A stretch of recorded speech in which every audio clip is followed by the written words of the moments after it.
Why are we crowded? Ed. Because Ed Asner is here.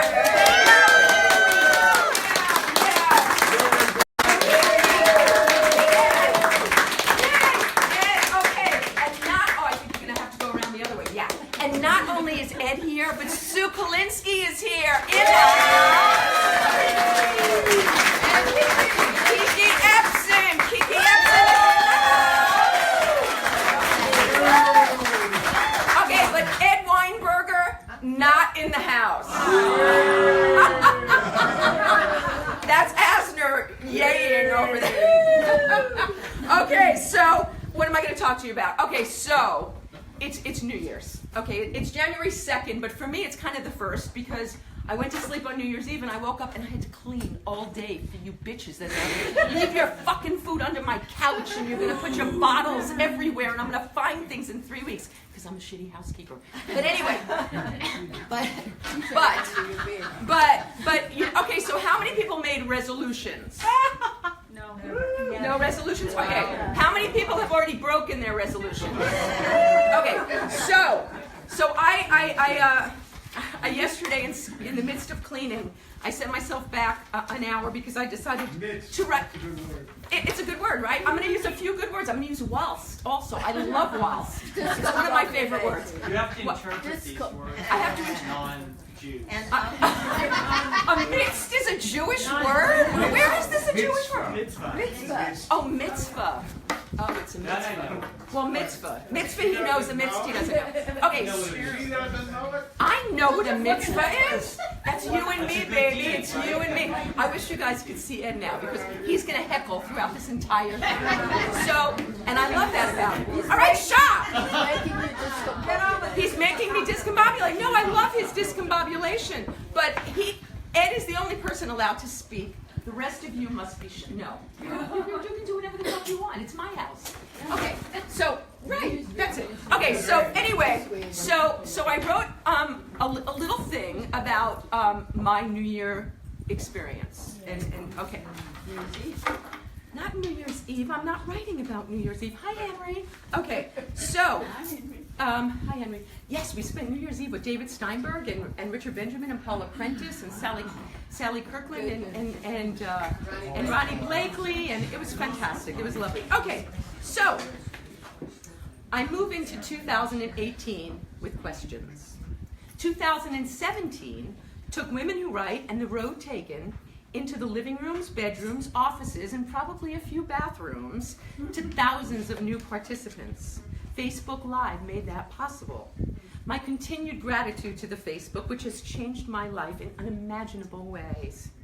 My gratitude abounds. I have plans to continue to grow on this platform. They don't know it yet. But there are a couple of people, someone, hi Ross, out there who are going to help me make that happen. In 2017, I connected with, in 2010, I actually contacted Facebook. This is a true story. And I wanted to start doing VTV. I wanted to stream live with Women Who Write back then. And they were not streaming live back then. I also wanted to do a talk show. And I had already named it The Road Taken, but it was long before I had actually started doing it, which was just about 1.5 years ago. But anyway, I had contacted them. They said, that's a great idea. We don't have any money for you, but go ahead and do it. But now they do. They have billions and billions of dollars. So anyway, so that's kind of something that I want to manifest. And when I was talking to my life coach and telling him that I had things I wanted to manifest, he suggested instead, I allow the space to make things happen. Okay, so that sparked this whole thing. And if all of this could happen, if Women Who Write could grow to this and we could be live on the Facebook, and The Road Taken could happen and we could be live on the Facebook, anything is possible, right? There is no plan B. Okay. My children continue to thrive and thrill, healthy, happy, living their lives, and still, thank God, and them, allow me to be close to them. I'm writing a screenplay with a partner I'm fortunate to share this journey with. Hi, Ricardo. We're telling our story and then some. The medium is challenging, but we're working diligently, and I can't wait to finish it because it's funny as fuck. My mother and I are enjoying a new respect and understanding, sharing our lives in fun, and we say, I love you. It's still a little weird. We're working on it. She hasn't suggested I grow up and drive for Uber once this year. All right, it's only January 2nd. What is happening? Okay. I've been graced with new friends who profoundly and lovingly impact my day-to-day. That's you, girlfriend. They've become family, as solid and as valued as any. And I'm blessed to continue to ride the road to happy destiny with a passel of people I'm beyond grateful for. And that would be all of you. I've connected with mentors and advocates who are the creamiest cream of the crop. And I've added to those who continue to school me. I'm a junkie for their wisdom. I'm in good health. I hear, and I'm in good health, and there's a lot of me right now, but it's all in good health, except for a little back thing from a car accident, but that's improving. I've experienced romance. Yay. Head spinning, soul connecting, heart bursting, toe curling in the good way. Woo! Sometimes in a moment we recognize each other, and even if it lasts for but moments, it can be life-changing. I'm doing what I love, surrounded by the people that I love. And I have to acknowledge and remind myself that working passionately, being true to my core, while being of service to others, and giving wings and unconditional love to my kids, are the measure of me. The dollars I chase, which I work hard to earn, shall elude me no more. Nor shall the partnerships I crave in romance and in finance. The time has come today. Woo-hoo. Hello, 2018. Damn, it's good to see you. Is it too late to demand a recount? I move into 2018 with questions. Does the food I eat nurture my body? Does the friendships I have feed my soul? Does this business support my family? Does the romance warrant my heart? Moving forward, and I'm always moving forward, I was reminded, even when I'm looking back. But I usually trip when I do that shit, so I choose to focus on the here and now. I have a strong and steady support network and meetings to remind me to open my damn toolbox when I fail. I am worthy. I am allowing. It's all here for the taking. Anson Williams, hi Anson, relayed from Dick Clark, falling down is an accident. Staying down is a choice. I choose up. And Ed, he was in there. I choose people who hold me precious as I do them. It's not about giving to get. It's about giving where the receiving is appreciated and cherished, where kindness is the intention, even when not carried out. There are amends for that shit. I release with love those who conditionally choose to suck the life out of living. Passive participants who wait for me to act. Those who talk and don't listen. Those who stay stuck in the mess without striving for solution. Those whose words do harm, whether they intend them or not. I will continue to love them, but choose not to hold them close. Time has less relevance in friendship and in romance. It's the quality of the relationship which warrants my attentions. I hope I'm done trying to talk people into doing things, into being with me, wanting them to do things, trying to get them to behave in a certain way. I don't want to coerce anyone to do anything. I don't want to chase anyone, anywhere, except the running track. And I don't run, so that ain't gonna happen. I want willing and thrilling partners. 2018 is about telling people what they mean to me, not via email or text, eyeball to eyeball, or voice to ear when not possible. I aspire to not cleanse, starve, or diet in an attempt to lose, and in the deprivation process end up gaining. Instead, I intend to consider what my health-conscious sponsor sent me via Anne Lamont, with slight alteration. What would my sponsor eat? And then serve myself as I would him. I wouldn't give him a load of crap at 9 p.m. while hunched over a computer. I'd make it healthy. I'd make it pretty. He's a vegan, so for me, I'll make it a little more gay. Meat, fish, you know. Okay. I have no room for fear. for hesitation due to worry, for lack. The world is abundant. It's all out there. It's all in here. I deem myself worthy. I allow myself to realize my highest dreams. I allow the space to receive them. Jeremy taught me that. Thank you, Jeremy. Just as feng shui advises to empty drawers and closet space to make room for a partner, I empty from my heart, from my soul, all which doesn't feed me. But please, dear God, with all that's healthy, please stop making me feed myself so damn much, okay? So happy, healthy, allowing, loving, grateful, successful New Year to all of you. And would someone please demand a recount?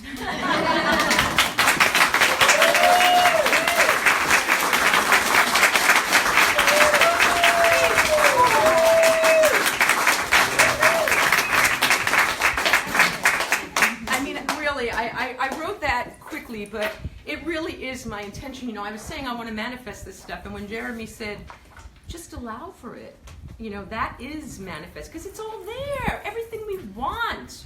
The universe wants us. The universe is abundant. There's enough for everybody to have everything. It's just believing it. And, you know, when I focus on the things that I don't have, I get more of that. That's what happens. That law of attraction is some tricky little thing there. Okay, so tomorrow on the road taken, Steve Postell. Steve and I go back 35 years. I used to book him at the Rock and Roll Cafe on Bleecker Street. He was in Pure Prairie League at the time. He's produced and played with everybody recently in the last month. Jackson Brown, Michael McDonald, David Crosby. Anyway, so it's going to be wonderful. He's going to play a little. We're going to talk about his career. I want to thank a bunch of people. I want to thank on Facebook Live over there my girlfriend Emmy Geisel. Yay! She is all right. I lie. She's available. Okay, she's not my girl. Okay, and I want to thank Linda Apsey, who takes the most extraordinary.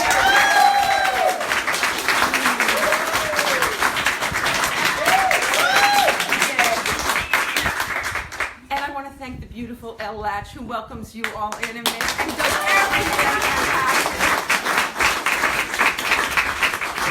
fantastic. And my lifesaver, Penny Barnett. Oh my God, this woman!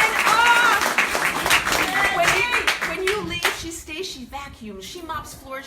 She does everything. She is an angel for me. Thank you so much. Yeah, I'm the what? Queen. Oh, you're the Cocoa Queen. And she's the Cocoa Queen. All right, so now the thing is, would my sponsor eat that? Or not? Does that mean I don't get a piece of cocoa today? Damn it, can I start tomorrow? Okay. So, vegetarian? No. Huh? No, it's not vegetarian. It has dairy. Okay, so do we have names in the L jar? Yes.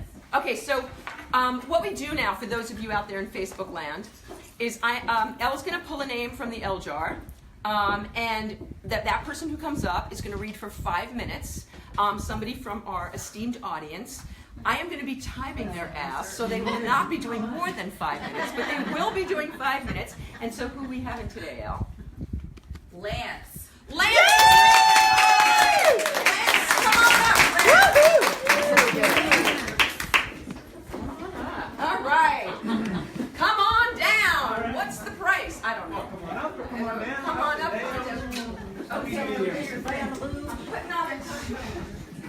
Hi, everybody. Hi, Lance. I don't know how many of you follow things that I write, because I put a lot of the stuff that I write on Vicki's website. So I'm a political writer. I spent my entire career in politics, and I got more material to work with. It's unbelievable. But I've written a book. My latest book is called Fractured, and that's Fractured with a K, and it's an anti-fracking novel. I don't know how many of you are familiar with the concept of fracking, but it's very, very bad. And I'm talking not only in the book about fracturing as a bad thing for the environment and for the planet, but also the fractured political system that we have and the fractured society.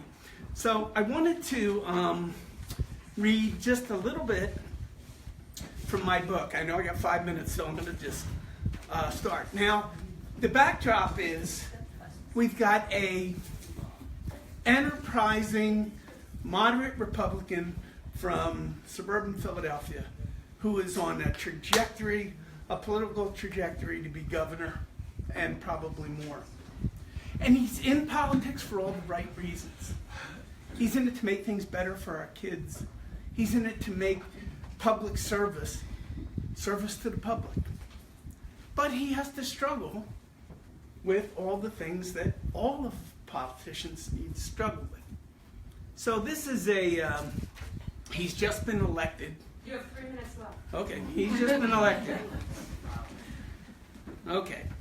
And the head of the woman head of the Republican Party comes to visit him in his office. Oh boy.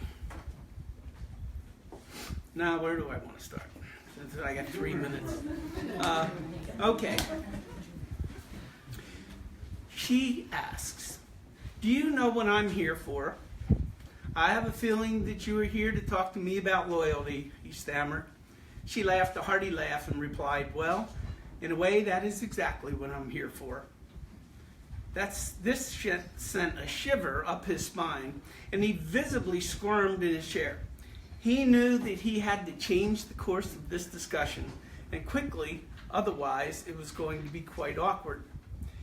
"Yes," he continued, "I don't think the fellows in Harrisburg were too happy with me yesterday, but you know, I know who I am and what I am, and they are just going to have to trust that I will be with them on the big issues, but I simply cannot pledge my vote on everything as if it were a blank check. The people will drum my butt right out of office." "Oh boy," she said, "do you think they really care? Do you think they have the foggiest idea of what is going on? They are absolutely clueless, and besides, they will believe and follow you if you tell them to go jump in the river in the middle of winter. Their support is the least of your worries. You must protect yourself and cultivate the support of your colleagues only to the point that you can do at least some of the things that you think are important. Having said that, I want to introduce you to another form of loyalty, and that is the appreciation and gratitude you need to show to those who have been your biggest supporters and have helped you along and been instrumental in your very rapid rise to the exalted position you find yourself in, Senator." "Oh," he said emphatically, "believe me, I do not believe for a second that I could have done any of this without you and your sage wisdom and guidance. In fact, I think I've been very consistent in my praise for you and all that you have done for me and my family." She laughed a hearty laugh again. "Oh, my dear Ted, you are so good. You are the smoothest operator I have ever seen, and I have seen plenty in my day. But you know, we all have our needs, and my needs are complicated and many, I admit. But the most basic need that I have at this moment is for you to come over here from behind that desk and ravage me in a way that will make my toes curl." Ted just gulped. It was an odd reaction, and one he could not remember ever having before. There was no escaping this one. All the fancy talk and logic would not make a dent in this game.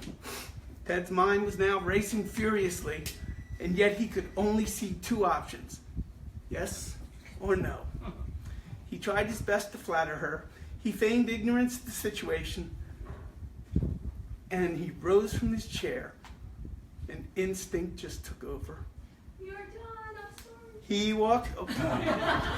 He walked over to where she was sitting, reached out his hand to hers, pulled her to her feet, wrapped his arms around her, and pulled her chest into his.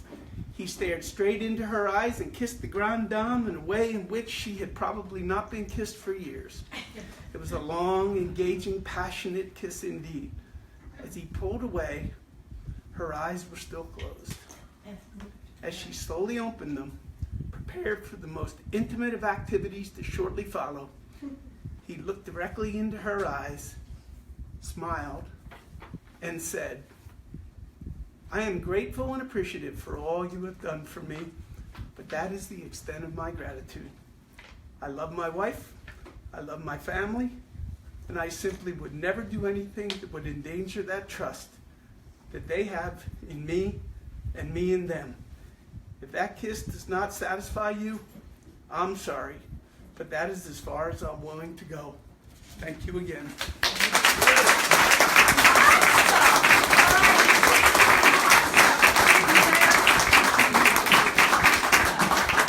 All right, that was hot and steamy. Okay, Lance's book is called Fractured, and the place where he puts his stuff is on the Women Who Write group page. It's called Vicki Abelson's Women Who Write group page, so you can find a link to his book there. Yay! Okay, thanks again. Okay. So, I don't remember who told me about Kiki Ebsen. I think it was about 5 people at the same time. Hillary Rollins, maybe? Gary Stockdale. No, actually, it was Hillary Rollins who put me in touch with Gary Stockdale, who then reached out to Kiki Ebsen. I'm exhausted. But anyway, I went and listened to a few of her songs, and it was like, I actually only got through halfway through the first song, and I was on it. So I'm really excited that she's here, and I'm sure, as most of you, I am a huge fan of her dad, Buddy Ebsen, and Kiki does a show in honor of him. Let me read a little bit about that. Okay, so Kiki is a singer-songwriter who's performed with Boz Scaggs, Al Jarreau, and Christopher Cross, to name a few. Okay. She performs regularly in 3 productions she created: To Dad with Love, a tribute to Buddy Ebsen; a multimedia jazz cabaret homage to her father; An Evening with Kiki Ebsen, which combines her original songs and uniquely styled covers, standards, and eloquent stories.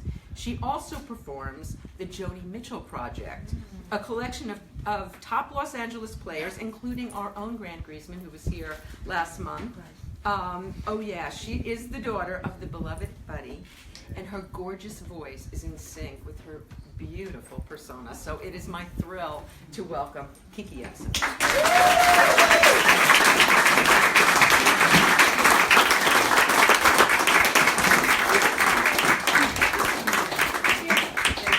And her husband Steve's going to help pull this out. Pull all this out. Okay, he's going to pull it all out. Go quietly amongst ourselves. We'll set this right up.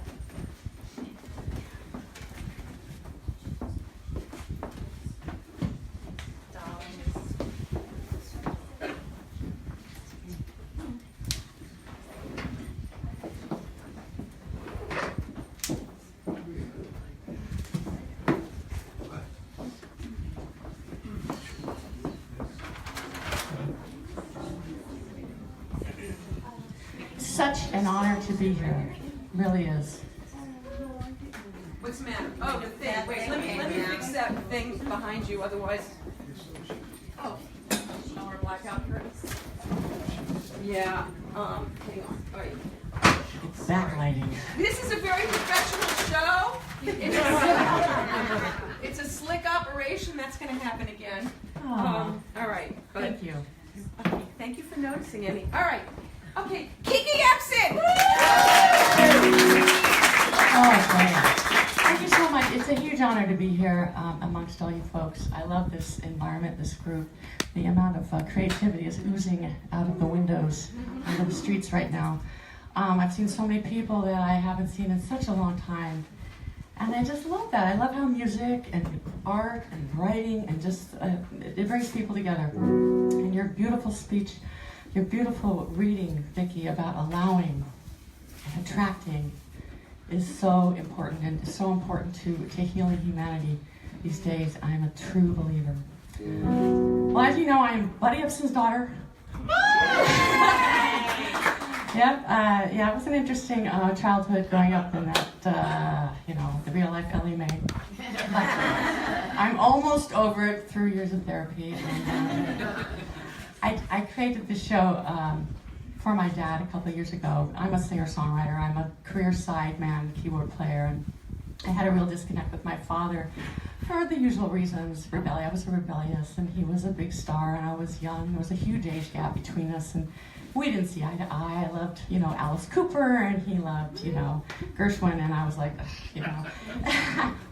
he wanted me to take lessons from Joe Stafford, and I said, who is he? That is how disconnected we were. So I went on my journey, and I love my journey. I know who I am. I no longer have to be Buddy Ebsen's daughter. I'm Kiki Ebsen, and I was able to go and make my peace with him long after he had passed away by developing a story, by going into his life before I was born, back when he came to New York City in 1928. And I just followed his journey through letters that he'd written, through his books that he'd written, through scripts I'd found, scripts like Yokel Boy and Born to Dance. I found his songbook from The Wizard of Oz. And I thought, wow, there's something here. And I got to know him in a way that I didn't know when I was growing up.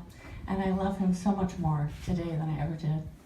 And every time I do the show, I feel his presence. I feel such a connection to him. So it just shows me that just because someone's out of your life, it doesn't mean they're out of your life. You can connect with them on any level, anywhere, and draw their energy into your heart and soul. So the song I'm going to do is from that show. My dad was the original Tin Man in The Wizard of Oz. Before that, he was actually promised the role of the Scarecrow, but Ray Bolger just had a better dance. So they went into production, and of course the makeup, it's a better known story now, but the makeup that they used was actual aluminum powder. Dusted his face. He inhaled the powder, and after 2 weeks, the powder had coated the inside of his lungs, and he couldn't get oxygen to his blood.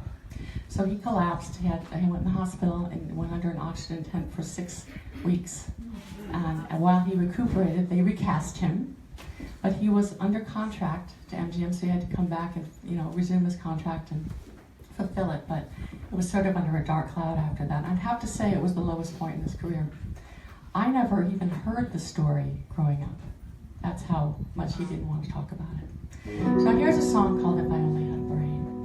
And it's off a record that I put out called Scarecrow Sessions, and that's to honor my dad.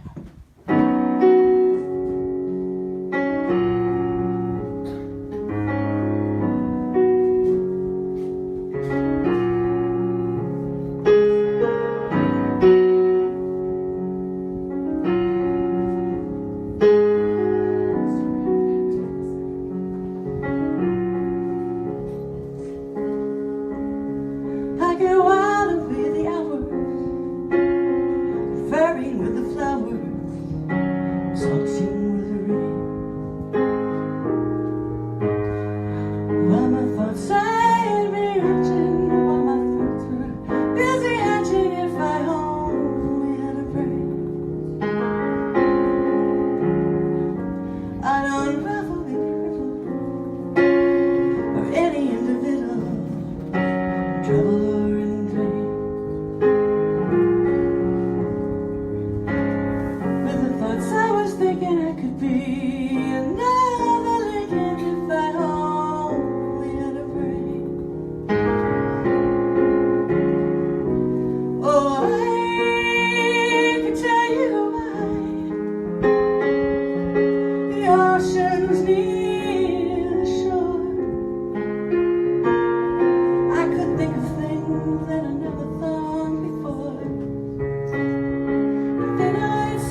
heart all full of pain. Then perhaps I deserve you and be even worthy of you if I only had a brain. If I only had a brain, yeah. Or if I only had a brain. If I only had a brain.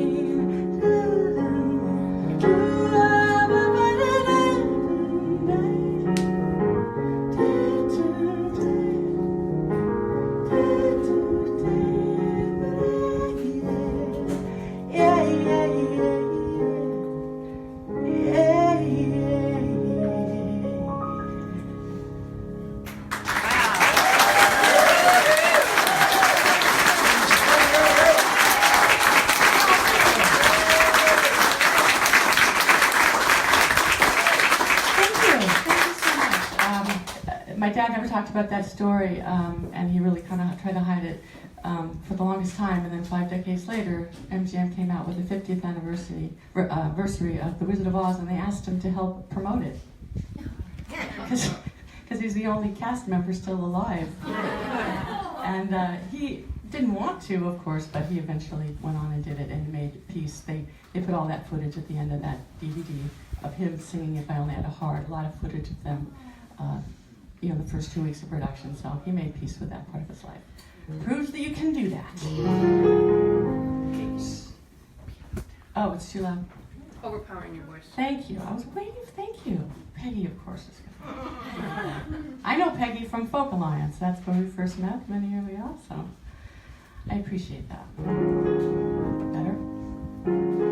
I'm a singer-songwriter. I have 7 records out, sort of a variety of, a lot of original and some covers, but this is off a record called The Beauty Inside, and it was a real coming to, like a pivotal moment in your life where you make peace with pretty much everything and you go through a bunch of shit and then you turn it into, turn the lemons into lemonade.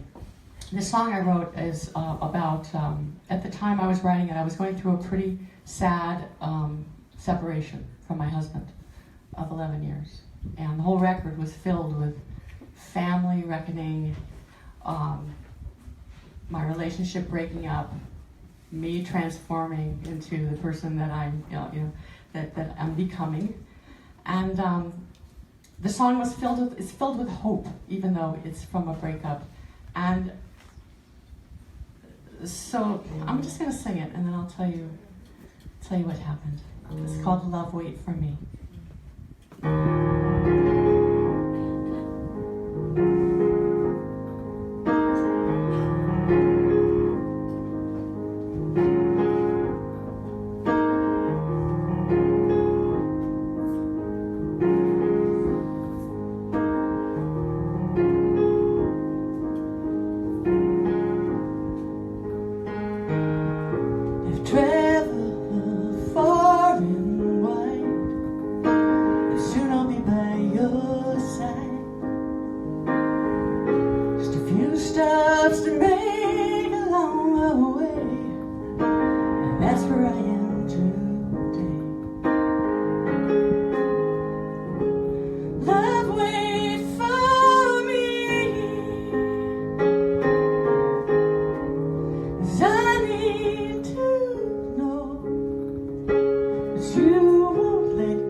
breakup and from the adversity, and we became friends.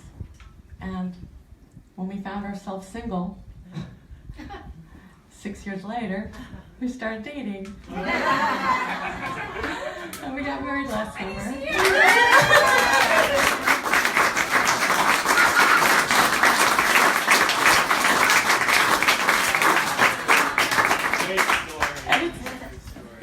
And he was a sound man. He was my monitor engineer for Tracy Chapman when I was playing for her in 1996. And now he's the division chief of the San Gabriel Fire Department. I'm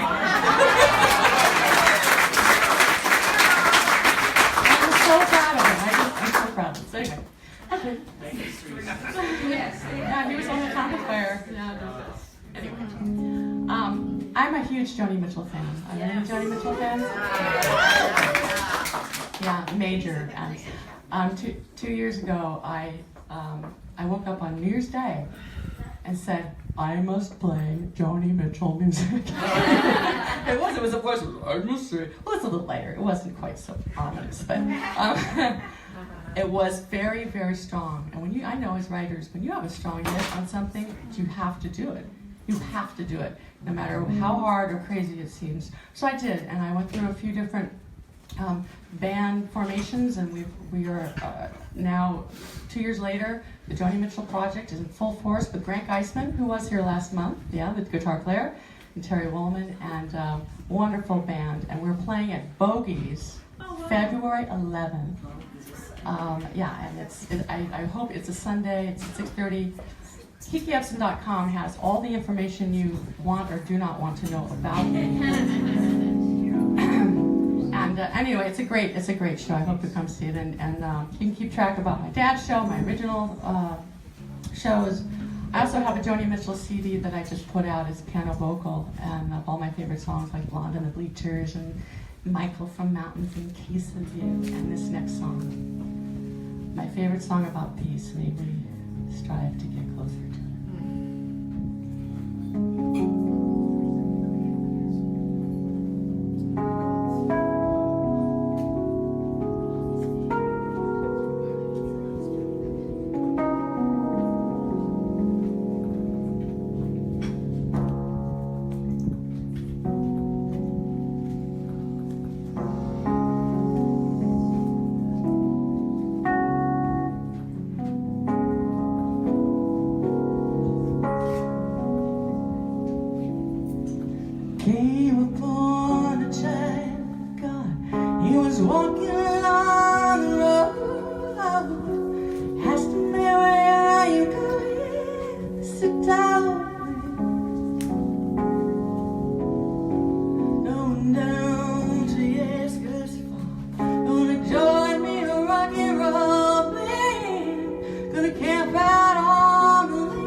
Oh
I'll just stay.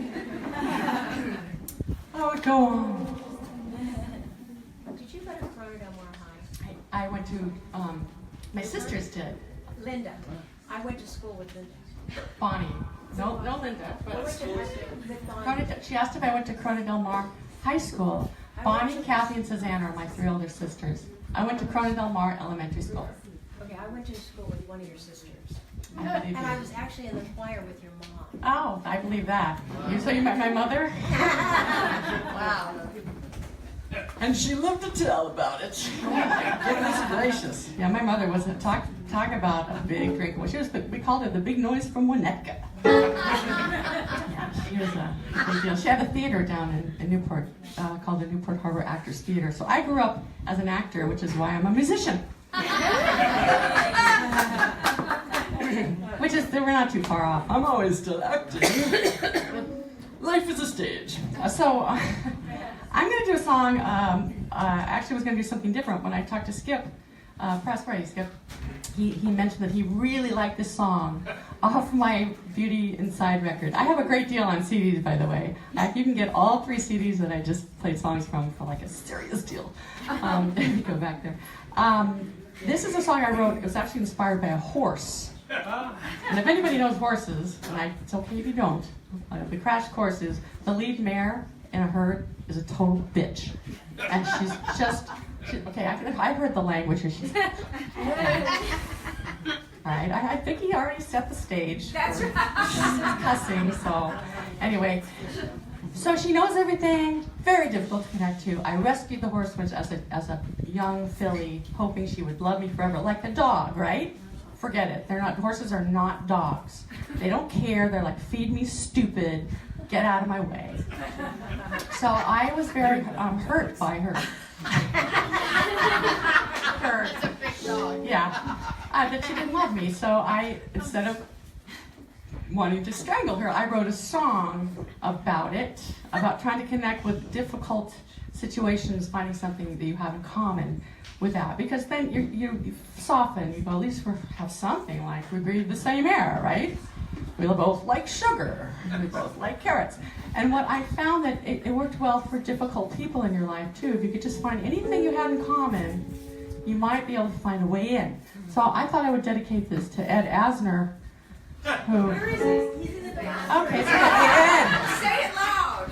I'm dedicating this song to Ed Asner because I'll bet could be difficult. Actually, Ed is great. He came to my dad's show last summer and was very sweet. He heckled me once, and I knew we had a live one in the audience, but he was great, very gracious. So this will be for Ed. Oh wait, he's out now. Say it again. You're still not going to hear me. That's the point. Somebody can tell him. That's okay. It's What's okay. the song called? It's called Darling. Darling. For Ed. He's yelling at you. How's your seat, Ed? Everything come out okay? Crew number 1. He's seeing people in the Okay, here we go. You don't want to run to dinner time, right? Here we go.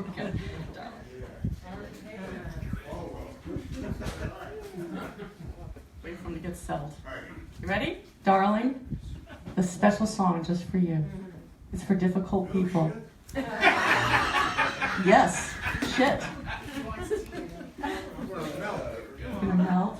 Okay. Here we go.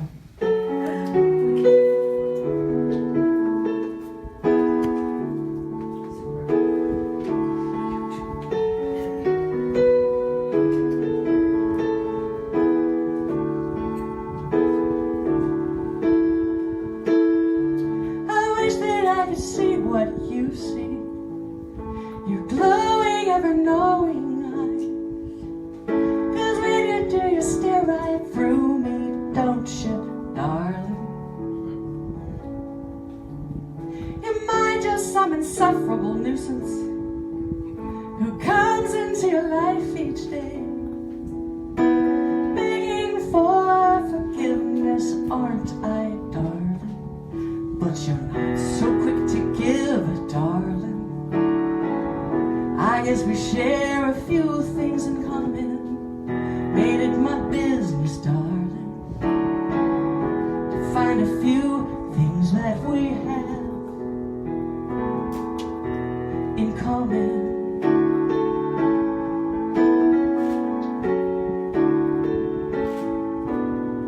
I love to smell the softness as you brush your face on mine. And when I can, I wrap my arms around you, Edward. We both know that you're so much smarter, and I've got so very much to learn. But it really doesn't matter to me that much, darling. I know you care, darling. I know we share a few things in common. Breathe in the air, darling. It's just a thing that we have in common.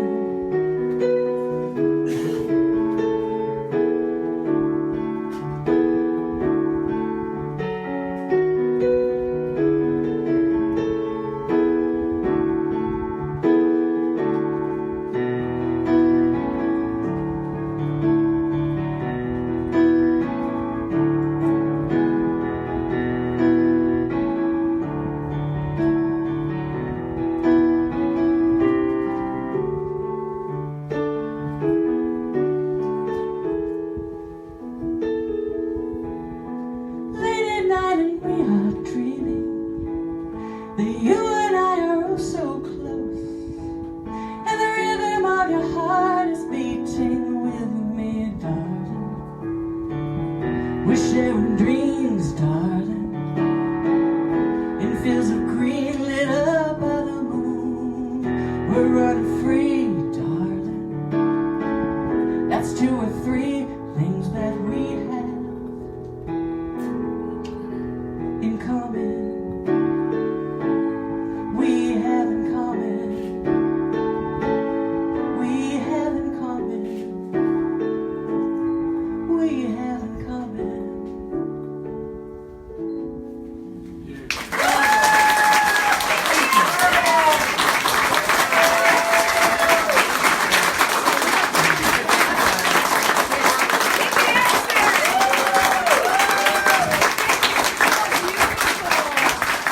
Vicki Abelson, another man. Okay, and what do we do after the show, ladies and gentlemen? What do we do? This is for Emmy. We buy CDs and we buy books, right? We do that, so we'll be doing that. So yeah, we're just gonna. So Emmy, maybe you can show the crowd, and let me tell you some of the people that are out here. We've got Granny Potty Mouth in the house. We've got Lynn Stewart, who is Miss Yvonne from Pee-wee's. Pee-wee Herman, there she is. We've got Tracy Newman, who won an Emmy for Ellen, and who is a founder of Newman. We've got Harold Weedy, who's going to come sing for us. She's on CD. We've got Jackie Sullivan, who's a great singer. We've got Nancy Clan, who has an award-winning book. We have rock girl Allie Handel. Oh my God, we have Kathy Ladman, who is going to be Kathy's going to be on Modern Family tomorrow. We've got Carrie Snow, an unbelievable comedian. We've got Terry Silverman, who's a one-person show guru. We have, this house is just teeming with talent. Gina Angeloni, who has a book out. C. Glassman, who's a director. Just, yeah. Hey. All right, so yeah. Everybody just shout your shit out. Shout your shit out, man. Thank you. Okay, this was driving me crazy. Let's fix that. Okay. Thank you so much. One more hand for Kiki Ebsen.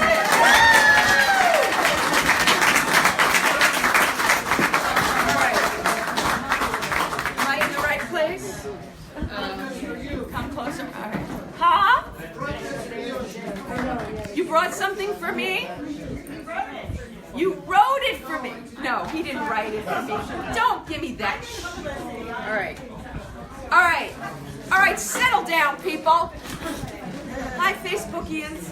Okay, so I don't know, did I turn the sound off on my phone? Like I forgot to check. This could be, has it been ringing? No. Okay, so I guess it is. Okay. All right. So, everybody settle down. There's a match on it. What? Just kidding. So I think there's a match guy. A Match.com guy? No, I'm not on Match.com. No, well, something popped up. Something popped up. Something popped up. All right, that's good. Okay, so, maybe it's, no, I'm not going there. Fly to friendly skies. I'm just messaging them back on your behalf. That's what I've been doing the entire time. Right, Emmy's texting back my Tinder dates. Okay, so, all right, Shosh in the back. No promoting to end in the middle of the show. Wait till later. Okay. No, I'm not gonna bring up Sue until we're. God, you really cleared it out. That was really good. Kiki. Wow, you are pros. Oh my God, been there, done that. Okay, so yes, Kiki CDs are on sale in the back. Ed's book, The Grouchy Historian. Yes. Okay, we'll be doing that. Shosh over here. I'm gonna admonish you. I'm gonna find people over there, and I'm gonna tell them to be quiet. Okay, so.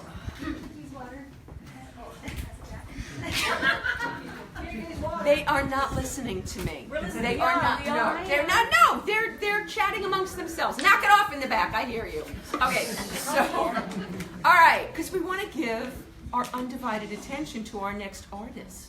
Do we not? Do we not want to behave, boys and girls? We do. Okay, that's right. Yes, Kathy's clapping in the back. Okay, so I have known about Sue Kolinsky for 25 years. We've had at least a dozen near misses, I'm sure probably more like 24. But we met at a Hollywood breakfast, which is not a Hollywood breakfast. It is a post-Yom Kippur celebration. And it was actually quite lovely. Thank you, George. Ron Zimmerman brought me, and I got to meet Sue. And as soon as I met her, I was on her like white on rice. You have to come to Women Who Write. So, yes. So, Sue Kolinsky is a writer-producer. Yes, you may clap for her. Whose career began as a waitress in Manhattan, as all of many of us have. Yes. After a cynical remark got her fired, she took her humor to a place that would be appreciated, the New York Improv, which is where she launched her 30-year stand-up career. You would not believe that. Look at that little baby face. Okay. After much time spent performing at clubs, colleges, and numerous tours with the USO, along with appearances on The Tonight Show, and Bob Hope's Young Comedian special, she replaced her microphone with a Mac computer and began writing and producing. She has written on Brotherly Love, Sex and the City, and The Ellen Show. She got a call to be a producer on the groundbreaking reality series The Osbournes, and she had no idea a new phase of her successful career was about to be launched. Wow. After garnering her first Emmy nomination, she went to produce a new MTV show called The Newlyweds, a reality series that documented the early married life of Jessica Simpson and Nick Lachey. Thank you. One of the brothers says it a different way, though, doesn't he? Nick Lachey and Drew Lachey. Oh, they both say Lachey? Okay. It's really pronounced Lachey. Lachey. They did the Lachey. My kids are of the fans. Colbert. Rodeo. In 2009, she landed a job as supervising producer of the highly touted culinary competition series Top Chef. She eventually became executive producer, garnering 2 additional Emmy nods. In 2015, she was co-executive producer on the final season of Last Comic Standing, and just recently completed a producing stint on the half-hour comedy series Hollywood Darlings. An avid sports fan, her love of writing about her passion began as a daily analysis of the World Series on Facebook. Due to popular demand, she has created a blog, Sue's Got Game, and is a contributor to Mesmerized online and Sports as Told by a Girl. She knows her audience, so she'll be giving us her input on the upcoming baseball season right now. She will not be doing that. But anyway, no. Well, fuck you. Go. No. Well, I mean, I don't know. Actually, a guy that I've known since I was 15. His son is Ian Kinsler. He was called up to the show. Shut up, Ed. I heard you. All right. Anyway, it is my my thrill to bring up a woman that I just adore and funny as hell. Okay, that's no pressure, right? Anyway, please welcome Suku.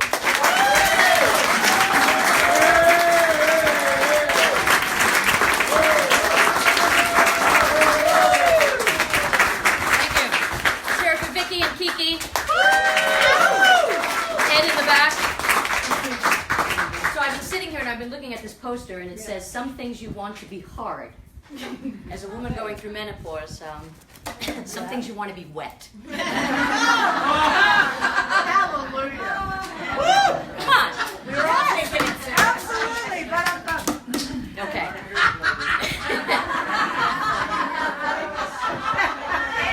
I missed that. What did he say? He's here. You're here for me? I don't know. It ain't working with anyone, Ed. Really? You gotta get the shots. I don't know. I'll stick with weed. I can get it. I can go to any place now and get it. That's great. I don't know if you heard about this, but Jack in the Box jumping on the whole marijuana being recreational. They've come out with a munchie meal for $4.20.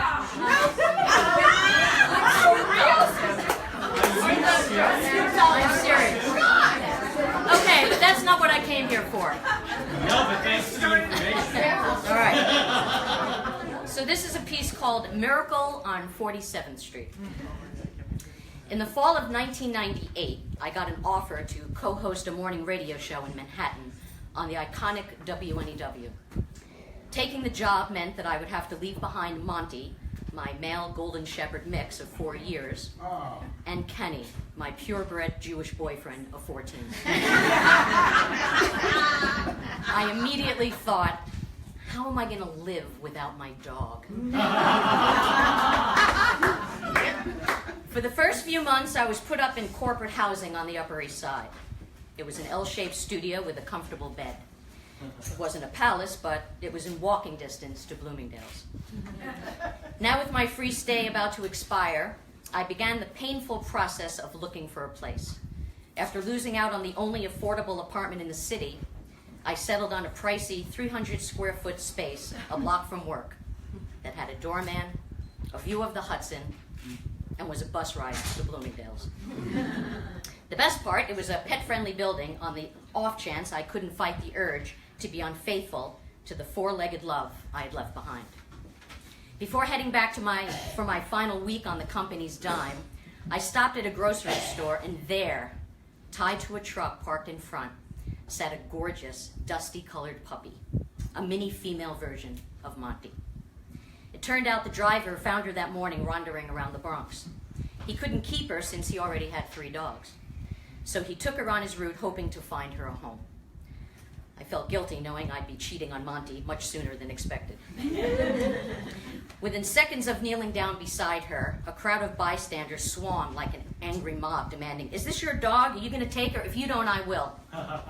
I jumped up like a game show contestant on the verge of not beating the buzzer and blurted, "Yes, she's mine." I had maybe 5 seconds of bliss until I realized, where am I going to keep her? I couldn't move into my apartment for another week, and my current place only housed humans. I didn't know how I was going to pull this off, but I did know I had to have her. As I pondered the thought of both of us sleeping on the street, a soft-spoken woman landed on the scene like Glinda from The Wizard of Oz. She said she wished she could keep her for the night, but she had 3 dogs of her own. Really? Everyone in New York has 3 dogs? Maybe they all have jobs and pitch in on the rent. She offered to see if her vet could board her, a glint of hope, before realizing it was President's Day and they'd be closed. So I pleaded with the guy to keep her for the night. He agreed, and we arranged to meet at my friend Kathy's apartment at 5 o'clock the following evening. I had avoided telling Kenny what was happening because I knew he'd tell Monty, and I didn't want him to know. The next day, 5 o'clock rolled around, and there was no sign of the guy. I waited. 5:05. I called him. No answer. 6, 7. It was like that time I waited in a restaurant for 2 hours before I realized I was being stood up. I was convinced that either he decided to keep the dog or something terrible had happened. At 7:30, he finally called with the bad news. He lost her. What? He was on 47th and 5th, got out of his car to make a phone call, stupidly left the door open, and she got out. By the time he knew she was gone, it was too late. He drove around for a couple of hours looking for her. He was terribly sorry, which I believed he was, but I couldn't help thinking, how could a dog owner be that careless? Yes. He probably originally had 4 dogs, and that's why now he I was in a total state of shock, not knowing what to do. I was like, was I supposed to go look for her? What were the odds of actually finding her? Finding a lost dog in Midtown Manhattan during rush hour was like spotting a soft contact lens on beige carpeting. Kathy's roommate came home in the middle of all this and immediately snapped into action.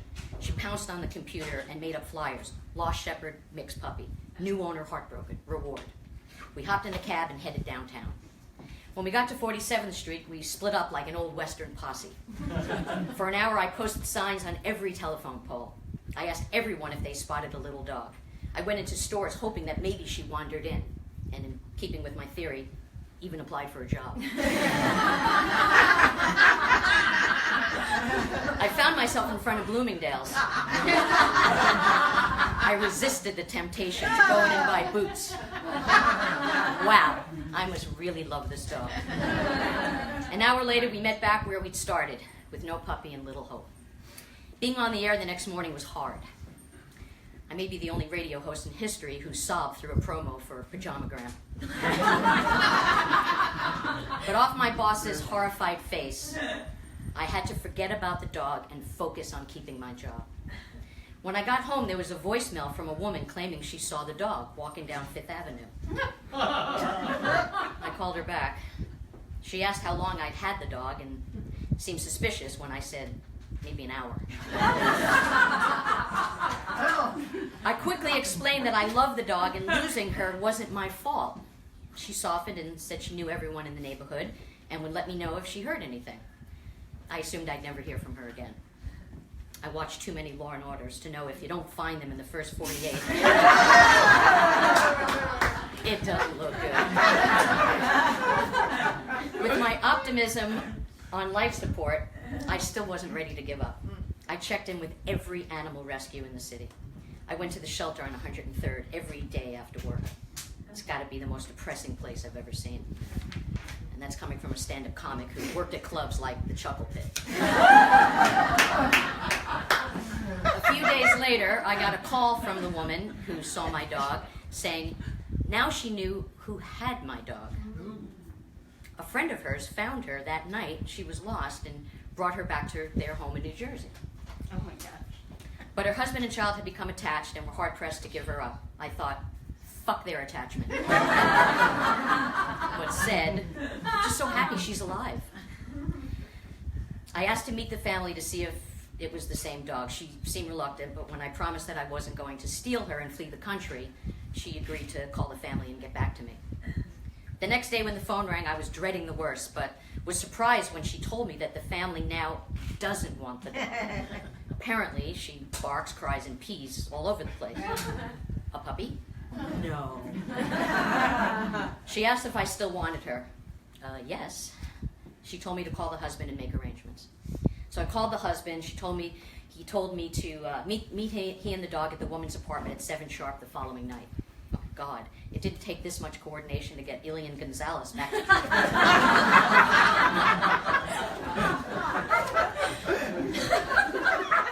Not wanting to meet a possible axe murderer alone, I invited Kathy.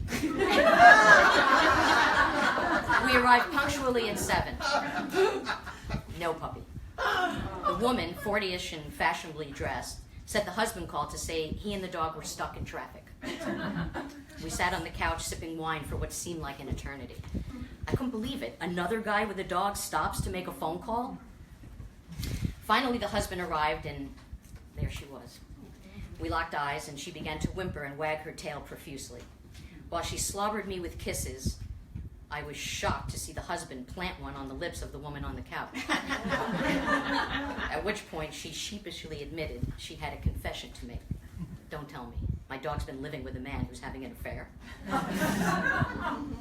She explained, remember when I told you the friend of mine found the dog and the husband? Well, I'm the friend and the husband is mine.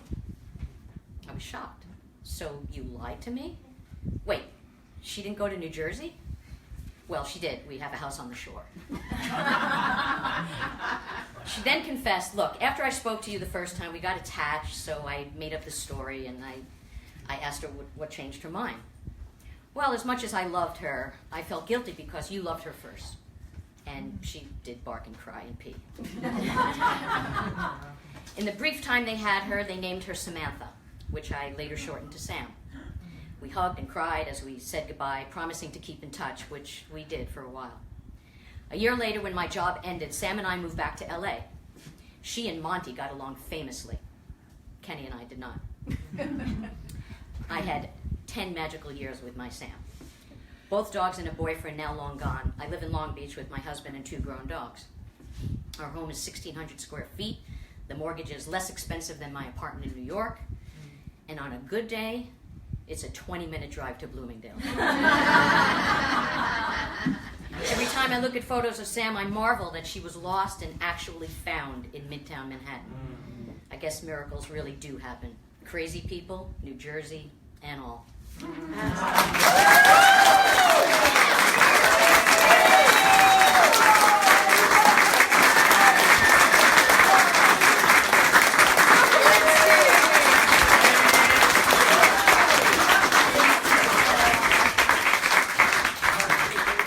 Miracle on 57th Street. I love that. I love that. Okay.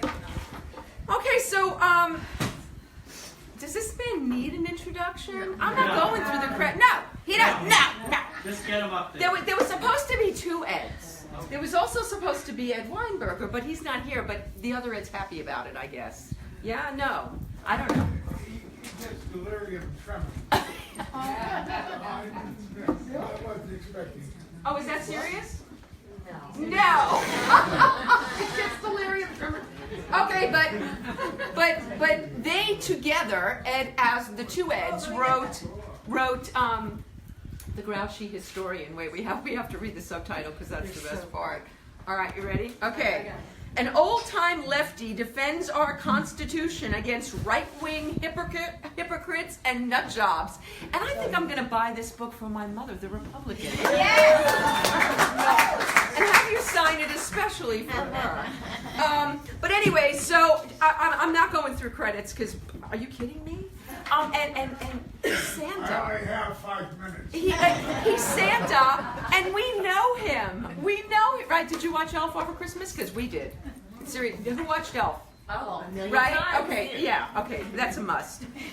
I had one of the funniest days that I've lived when I went to Ed's house. So he welcomed Louise and I wearing Uggs, no pants, shorts, and he ate pizza during the interview and went to pee a few times, well, at least once. It was fantastic.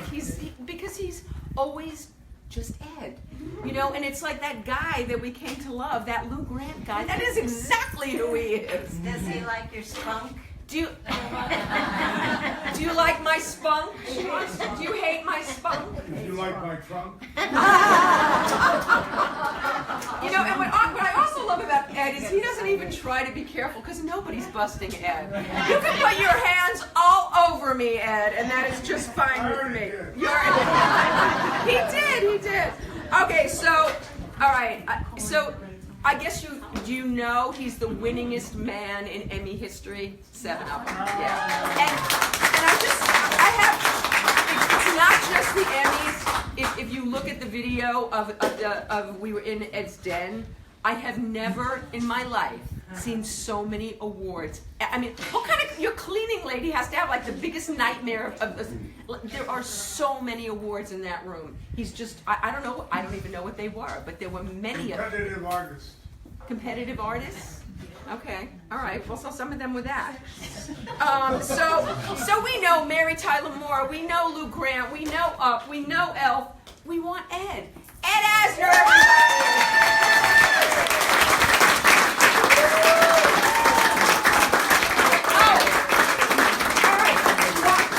While Ed is making his way to the podium, which might take a while, I just want to point out this. Are you going to keep on talking? I am, because I want to talk about Deborah Pearlman's film, Getting Ed Laid. Pearl. What did I say? Perlman. I'm sorry. You know that. Deborah Pearl.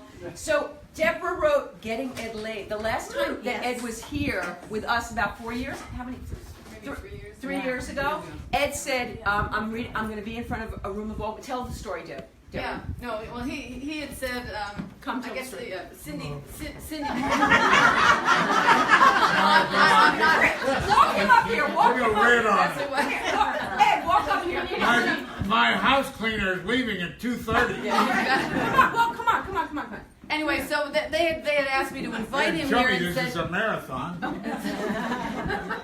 Well, if you would have remembered last time, you'd know that. Last time what? That you were here with Bob Yes, you were Cowsill. here. Who was here? Bob Kelso. Yes. That's right. Was Okay. Bob Oh, no, Kelsel? you guys were here. Who's Yeah. Bob Kelsel? Trailer Park, another thing, hair. You loved it. You were sitting back there. I was? Yeah, get over here. I don't remember. All right. So they asked that I would write something for him, and he said, "Write me an effing scene." And I said, "Okay, I'll write you an effing scene." And we can say fuck here. You can say fuck. I said, "Okay, I'll write you a fucking scene." And it turned out that I walked away and I went, "Oh my God, I'll put him with a hooker." So thus was born. I shocked. Thus was born Getting Ed Laid. I read the hooker at the meeting, and Here. So it started at Women Who Write at First. the beginning of this started here. Ed graciously said he'd do a film of it, and this is the film. It's Getting Ed Laid with and Gene Smart. And it's on Amazon, so you can look it up on Amazon.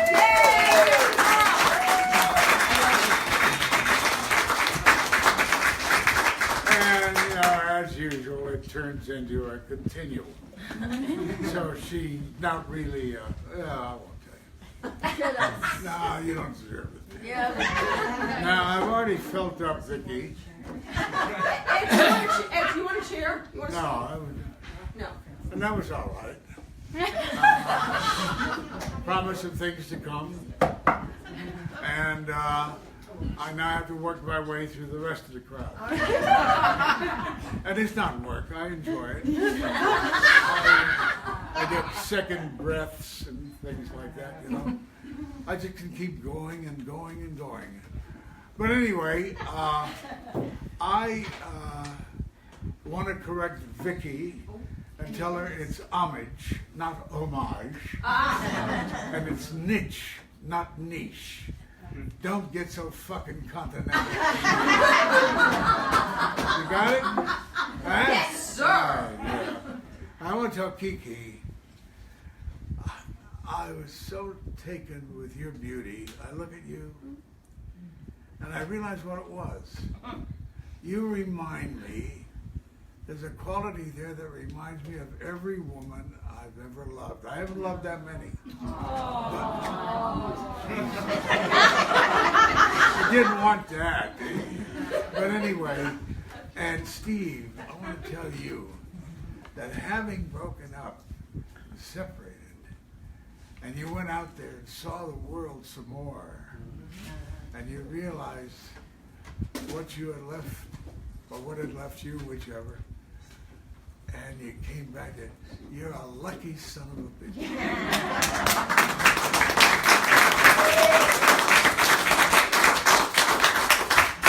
And you're singing it. Yeah. Now, let's see, I got through Vicki, I got through Kiki. All you said to me was nasty things, though. Not one nice thing to me. Well, because I know what you are. A masochist. Aren't you? Aren't you? You're so. Well, I guess in answer to, does he like my spunk? I love spunk. I love it. I really love it. And that's the most embarrassing thing I have in my past as Lou Grant. People come up and want to say, hey, yeah, I hate spunk. Yeah. And I think, fuck off. If there's anything I love in life, it's spunk. It makes us go around. It keeps us from being average. And one of the crowd. We stand out. And you got to say, Trump's got spunk. Unfortunately, he's an example of misapplied spunk.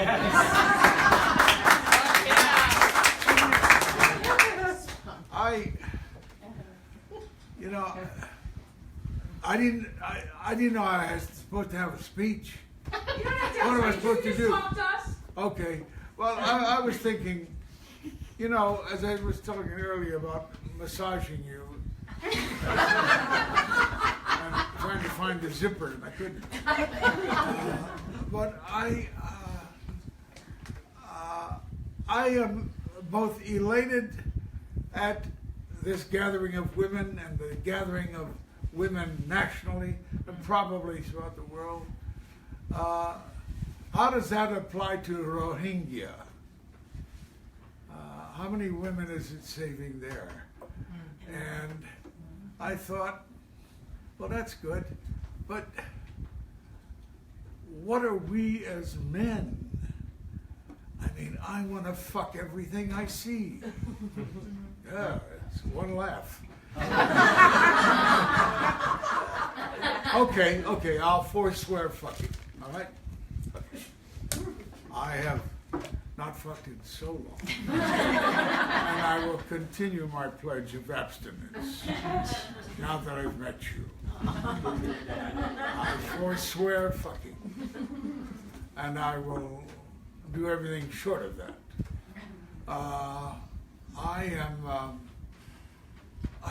love women. I love all the... Did you see the New York Times this weekend? The magazine? No. Wasn't that picture of Mary Tyler Moore? A knockout. That cat was great. Just as if it was imitating her. It was beautiful. And she was beautiful at that time. Anyway, I love women. I believe in propagating, but I'm terribly worried about the separations that occur between men and women. I think the natural thing is to want every woman, and every woman does not wish to be wanted, or she does until she finds her chosen one, like those two. So how do we solve this problem? It's a big goddamn problem. How do you keep men from pawing everything they can touch and grab and pinch and stick? And how do you protect your fiefdom of vagina, of pudendum, of clitoris? That's a lot of territory to cover. And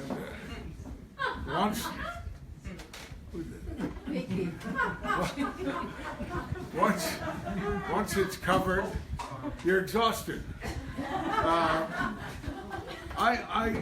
This is a great problem, and I'm glad that you're on the vigilante trail now, because hopefully a solution will arise out of it, and you can then give me your spunk and teach me that no means yes,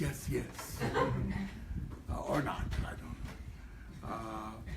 What do you want me to tell you? You got questions? And I do. Ask them. What was it like working with Mary Tyler? It was ideal. It was 7 years of bliss. Okay. She was a gorgeous bonanza. She was a gift. She the most generous thing in the world. She didn't stay that way.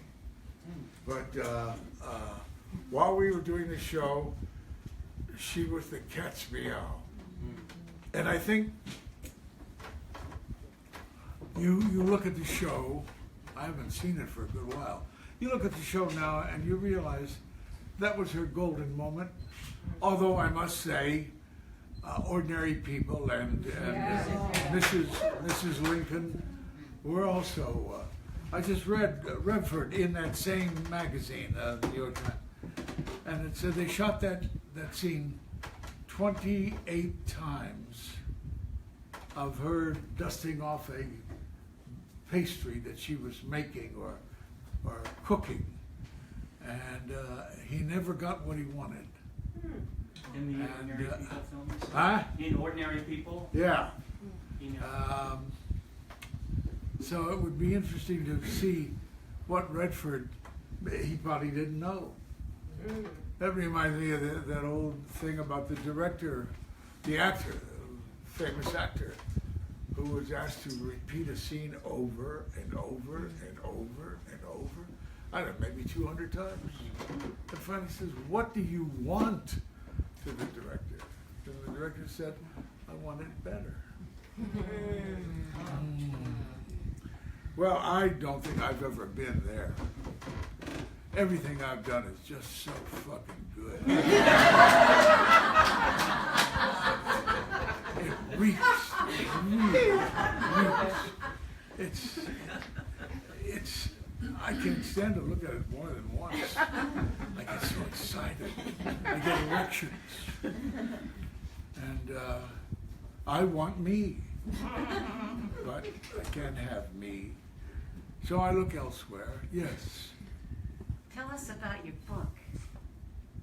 Well, you haven't read it. No. Oh, well, Ed Weinberger came to me. He had been my writer-producer. Be careful, you're scaring me. Can we give you What? a stool? Can we give you a stool? I'm Why don't you scared. get a decent you get expensive on everything except the Can we podium. give him your stool? Yeah. Oh, never mind. No, I yeah, we're don't gonna do need it. it. I want you to sit down and make a piece. Come on, Ed. I'll take care Where are of we you. going? You're going to sit. Oh, I'm okay. going to move this. Yeah. My water's in there. Peggy's Don't- gonna move. Don't We'll you give run you away your with No, it. leave the podium. Just put the, but just center it by the camera. But you know, in these few minutes I've been up here, you can see that I'm not as charming as the image that's been built. You want help me in it? Yeah, help us up there. Hold that. Yeah. Okay. It Are takes you ready a now? village to sit How Ed. do you? You don't even know. Very hot. Lift your leg up like a dog. It's gotta get Take one it- shake Lift on one that. leg Take up. it- I need a yourself fire up. plug. Take I yourself know. up. Call Get it a over fire here. plug. Okay, 1, 2, 3. Oh, now, God damn it. It's too high. No, I'm fine. I'm fine. There you go. That looks very sexy. Goddamn chair isn't that stable either. Put I got it. the podium back. Get out of my sight. So now that we've confessed it. Now that you got 2 more minutes. Oh, okay. Now that we've confessed it, I'm not as charming as I've been built up to be. We can start with normalcy. Think of me as a junkman's son. That's true. He is though, really. Really? Look at his face. Sanford and Son, the real. Where, Ed? Where was it? Kansas City, Kansas. Yeah. And, huh? Let's just do a regular chair. No. No, regular share people. I'm getting up. I'm almost there. There you go. I'm almost there. Half a cheek.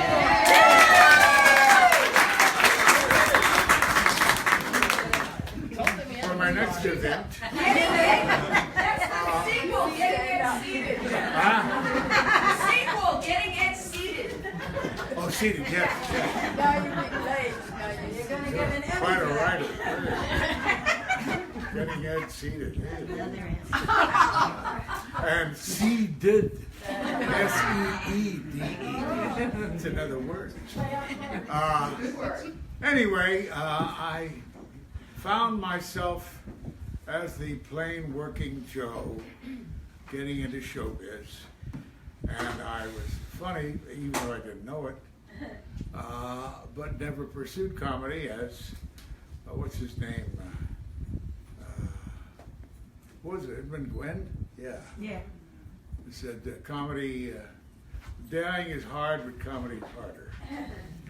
And so we avoided it and decided to try to get arrested as a dramatic actor.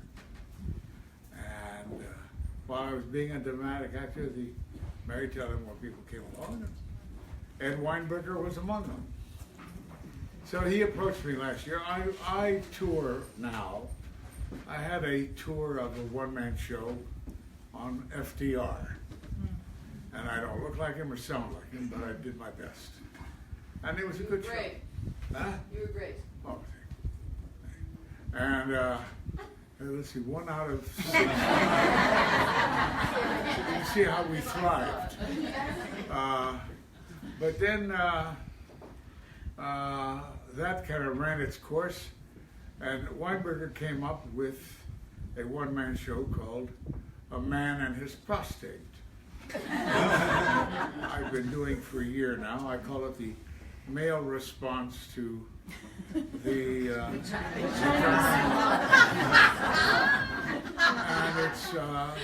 it's worked fairly well. And my prostate is working very well. So he wrote a beautiful, beautiful one-man show, which I excel at. And it's filled with comedy, and at the same time, it contains valuable information, sobering information, which talks about the fact that, and it gives some of the death list of the past couple of years, but it gives, where are you going?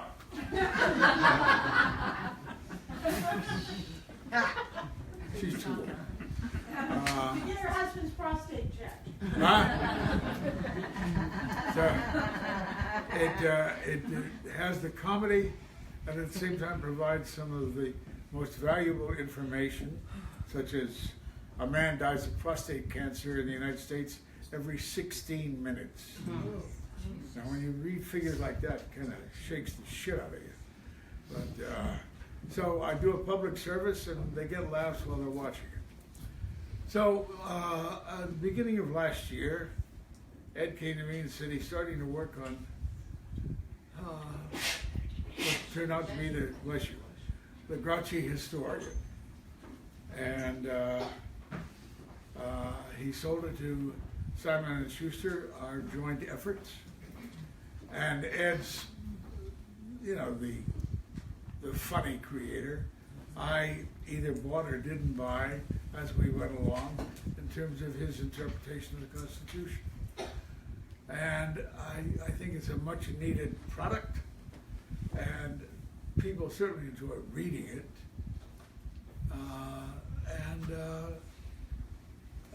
It's not going to set any best-selling novel book ideas, but it's a beneficial read.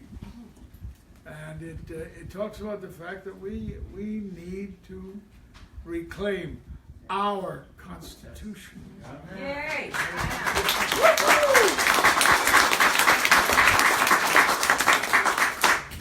And he makes us do very diligently presentation of how it came to be. He does a very strong bite for the Second Amendment. I feel that the Second Amendment has never been clear to most people, and I don't think he clarifies it for me. But since he was the head honcho, I went along with him. The Second Amendment was created in response to Shays' rebellion. Shay was marching with 4,000 men to take the armory in Springfield, Massachusetts.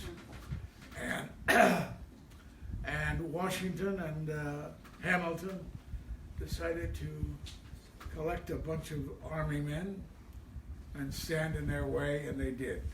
But it scared the shit out of them.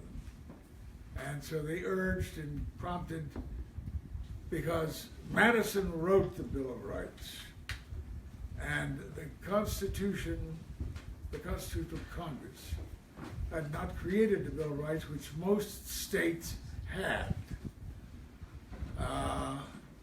And so when he was told that, and he was shown that if they didn't include a Bill of Rights, the anti-federalists, the non-Madisonians, would then demand that the Congress meet again and create a Bill of Rights.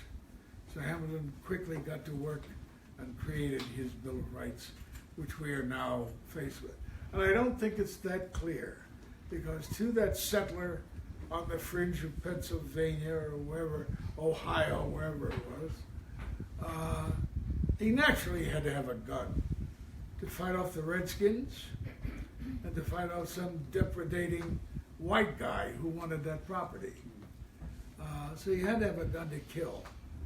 And I think the Second Amendment in its own way, although Ed stresses the fact that it's the militia that must be armed and nobody else, I don't believe that people would have bought that. And I feel that if a guy out on the edge of the frontier wanted to go out and shoot a deer or a wild pig, he certainly could have in those days to put meat on the table. So we have a parting of the ways there. But he's such a genius. He created an artificial character, actually. Not really artificial, no. But he enlarged his bio. Madison had a slave, a few slaves, and this was a chief one, named Billy. And Ed, in our work, created a chapter sponsoring or dealing with Billy. Billy was a black from one of the islands, I guess, and he came to be such a confidential and well-educated slave that Madison took him to Europe, just like Jefferson took his slaves to Europe, except he had more of a soul, more of a responsibility in terms of his slaves. But Billy, the chapter on Billy is so eloquent that one of the leading book critics, I can't remember who it was, that Simon & Schuster had read the book, said that that was the most eloquent piece of writing in the whole book. So read it for Billy. Mm-hmm. Billy eventually became his chief financial manager. He did his bookings on ships and so forth and so on. And he negotiated the deals, and eventually, in reality, died in a storm at sea while performing his duties for Madison. So he was quite a Negro. But to read the histories of these people, to find that close to a third of them went bankrupt. These are the founding fathers. Close to a third of them. They were almost all lawyers. They all dealt with money. George Washington was probably the cleverest son of a bitch in a whole bunch. When Washington was finally chosen as the capital, most of the property came from George's investment in the Potomac Company, which produced Foggy Bottom of Washington, D.C. So, one of the biggest arguments, we were saddled with the, what's it called? The Articles of Confederation, which was a failing way to achieve government. It was shitty in collecting taxes. It was shitty in dispersing power to the states or equal power. The Electoral College is an afterthought of the Articles of Confederation, because it tended to favor the small states. That's how you got 3/5 of a Negro equaled one, or no, equal 3/5. One equaled 3/5. And no women, of course. It made the smaller states feel that they wouldn't be bullied by the larger states. And that's how you got Trump versus Hillary. Hillary, who had 3 million votes more, but lost in that pissant electoral college, as did Gore. And with Republicans in control, they gerrymandered until it's laughable. And until I come from the accursed state of Kansas, and they have been behaving like yahoos. They're trying to invalidate every person who ever had a criminal record. They're trying to change the borders of the districts, and they'll continue with their half-assed republicanism. When I was growing up, Kansas was a Republican state, but they were good conservative Republicans. They had hearts. They could extend themselves, and they could compromise with the Democrats. As you can see, we've reached a stage now in our country where that's not possible. I think we have to, just as the Republicans came out of the Whig Party in 1864, I think,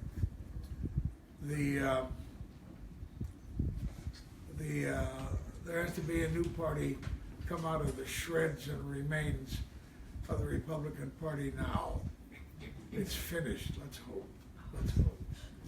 But we have a very sizable element in this country, the 3 million people less who voted for Trump, and a lot of them were women, to decide who we are. We are, if we don't find some brains to take care of us in the near future, American empire is now a laughing stock to the rest of the world, as I see you all agree. Yes. I just have to ask you this, because you're so the opposite of what people of a certain age are in other places of the world, in the country besides Los Angeles, sitting on their couch watching Fox News incessantly, those type of people. And you've seen so much and so much change in this world and been such an integral part of it all.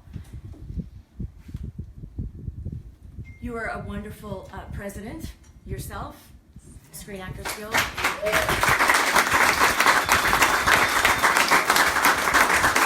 I honestly don't believe that there are people that think like you in politics, that believe to be a good politician, you have to be an historian. A what? An historian. You have to know what the history of our country is in order for the future to be brighter for our children. And so if you could give me and my children and everybody in here an optimistic, something to hope for, something to hold on to. I don't know that I can. Oh. Not until we start educating all of our uneducated. Yes.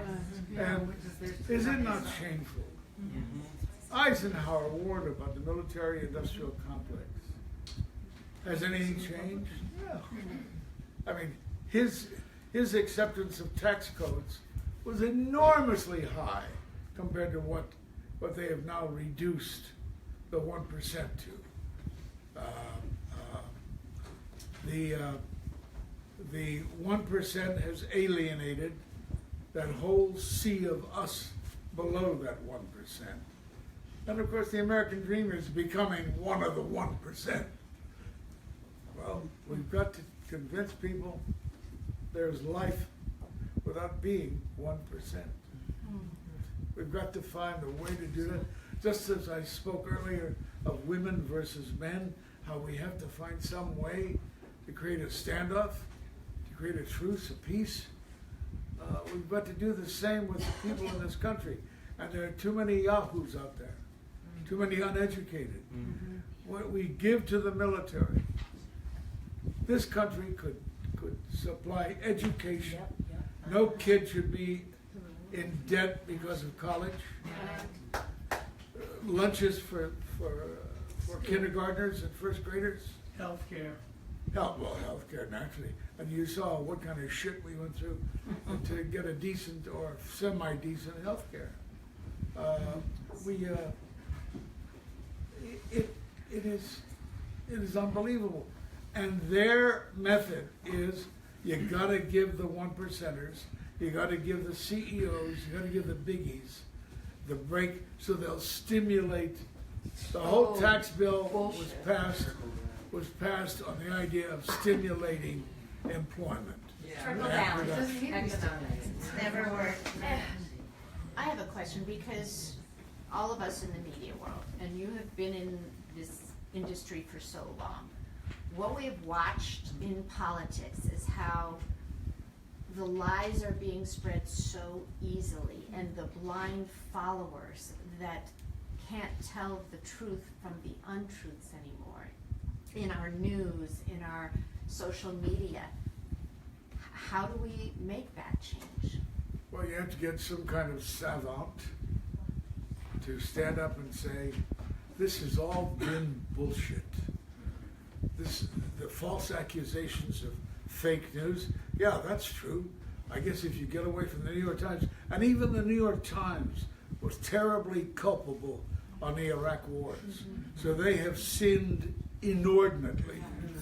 And I don't know where the Washington Post was on the Iraq wars, but what the New York Times did was unforgivable. And thank God they got rid of the creeps who helped engineer it. So I now read it religiously and try to read between the lines while I'm doing so. But you can't find that with the local papers. I don't know what happens with USA. That guy seems fairly reasonable, honorable. I don't know anything about him. But we've got to find a way to tell people, forget that shit, read this. We've got to find a spokesman somewhere who will lead us in terms of media to discount Bush and his fake news. And of course, he's the biggest propagator of fake news. Bush? Yeah, I mean, Doing the same. that's all the same. So I mean, that's my point. You know, George W. Bush looks real good. I would pay anything I could to keep Bush in office. I mean, to keep numbers. Obama? You mean Obama? No. Trump. Bubba. Yeah. Yeah. What first got you interested in politics? I really don't know. I was born at 29. I was the youngest of 5. My sisters became social workers. I think some of that rubbed off on me. But I was subject to the usual prejudices of Kansas City, Kansas. Anti-black. Not crazy about Mexicans. But being a Jew, you didn't shoot your mouth off. You walked softly, but tried to find a big stick someplace. Sometimes you didn't have it. But I was not beaten up. My brother was beaten up a lot. My oldest brother. We were in the bottoms of Kansas City, Kansas. And would periodically get flooded. It was primarily inhabited in those days by hunkies, Croats, Serbians, Austrians, and they would beat the shit out of my brother every day. Of course, he was a powerful human being, so I suppose he can thank them for what happened with him. He became a Benedict Bashby businessman. He was the kind that went broke, survived, sold broken seals on railway cars, products, and built up an establishment whereby he owned the block that he was featured in the suburbs. And finally, he'd make his periodic visits to Vegas. And the best story I can tell you is that he was not a great gambler. He had been a million Bashby, as I said. And he came to town finally, and I was just a schlepperdicka, little actor. And around the time that Mike Nichols was making Cuckoo's Nest? No. Graduate? Graduate. Thank you. And so we were having lunch one day, and he said, "Boy, did I take him last night." I said, "Yeah? What the? This is like, what, 1965, Yeah. 66? I said, "Yeah, what'd you do?" He said, "I took him for 10,000 on my last night." I said, "Jesus Christ, to me, 10,000. My God, how wonderful." So he had been there like 10 days. So what about the rest of the trip? "Oh, I lost." I said, "What do you mean you lost? How come?" He said, "Well, there are a couple of nights where I lost 10,000. But all he remembers is they engineered for him to win 10,000 last night. Yeah.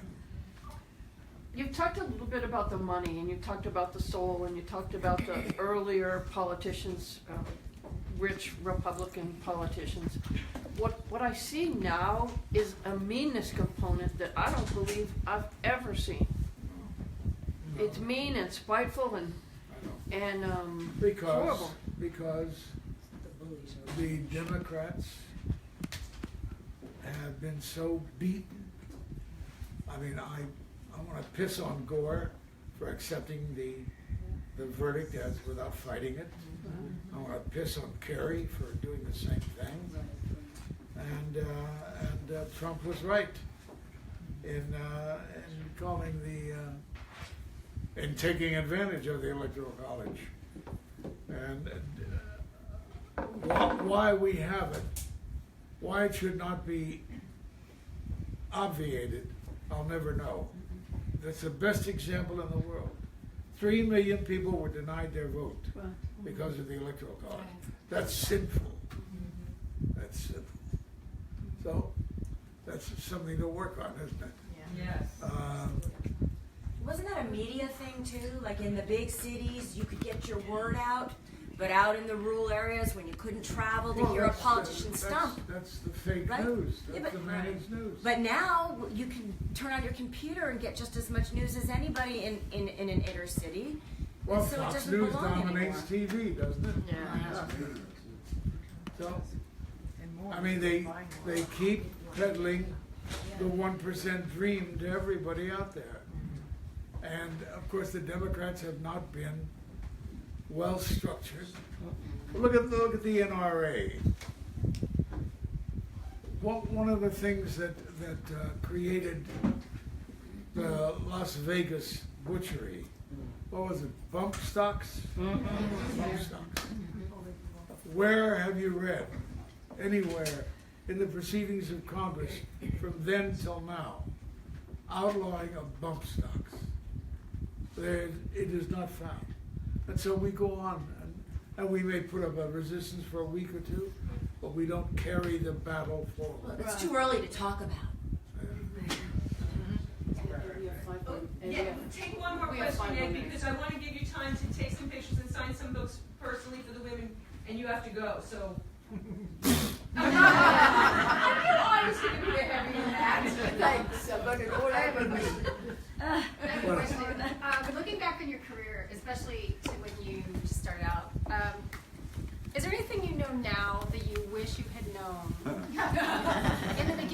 as being a performer, is there anything you know now, or for some of us who are aspiring performers, any advice you have for us?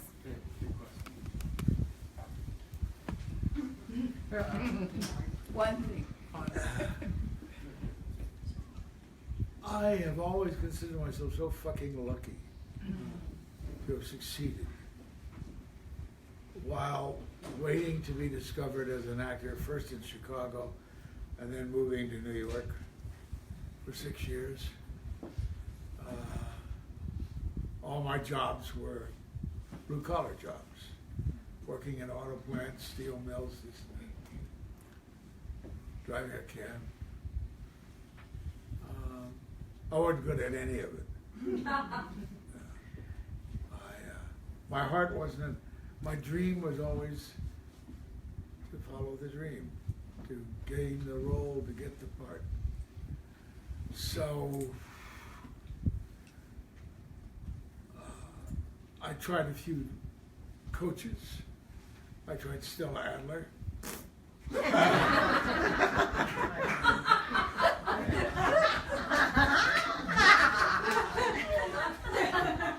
I tried Lee Strasberg. And it may be because I'm not a good subject for therapy. I resist therapy. So I probably resisted those teachers, found a reason to dislike them. Because my true love was Mira Rostova, who was started out with the Berghoff School and then branched off on her own. She coached Montgomery Clift. Some say they were lovers, but she also coached Jessica Lange. And I thought she was great. And I think the reason I thought she was great, because innately I was doing her method and found us in great agreement. And the only time I fucked up was when I did Iago with Malachi Throne. And I wanted to stress the rough military of Iago rather than to let the gloss of Shakespearean verse dress him up. And I made him too gross and too common. And came in, the method didn't work for me there. Mira's method. It did not happen. And it's the only time I had actually applied her method conscientiously. Can you tell us what method is that? Doings. That everything you say or do is directed at somebody, even though it's a soliloquy. You're talking to somebody. Oh, what a fool and peasant slave am I.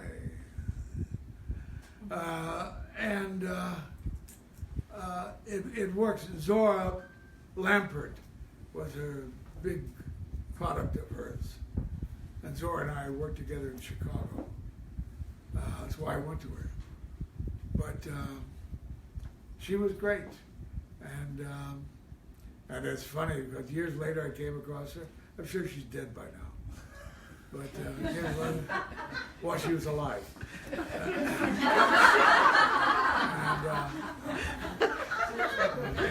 And I mentioned the doings. And she said, "Oh no, I've changed the style completely." I didn't take the time to find out what the name was. I was doing all right with what she gave me. Rich man, poor man. That was wonderful. What you drawn for that character? Well, and then that was intense. You know, Harv Bennett is the one who wanted me for that. And I got the book and I read it. I said, shit, this is not me. This is Philip Dorn. And he said, no, I want you. And we really had to struggle to get the permission away from Mary Tyler Moore. They had to write me light in the first episode. of that year, so I could do Rich Man, Poor Man. They were chewing at the bit because of my unavailability, but we did fine. That was great. And only when I read that story in the New York Times Magazine did I find out that Mary would have continued with the series. The rest of us would have continued with the series. But according to this story in the New York Times, the producers and Grant figured they could make better money. Syndication. It's always the money. All right, let him finish. Floating out Ted, Valerie, Phyllis, me, and let Mary pick up the next gig. And and the story that we were given is, and I would have stayed, maybe a year at least. But the story we were given at the time is the producers felt that they had exhausted all attempt. Yeah, this is bullshit. Then there was Mork from Ork. Huh? And then came Mork from Ork as a spin-off from Happy Days. That is too. Well, if he was All right, so- so Ed, I know you have to run, but everybody's going to want to just say a quick hello, give you a quick kiss, get a quick hug before you go, maybe a little picture. No. Can we say thank you to Ed Asner?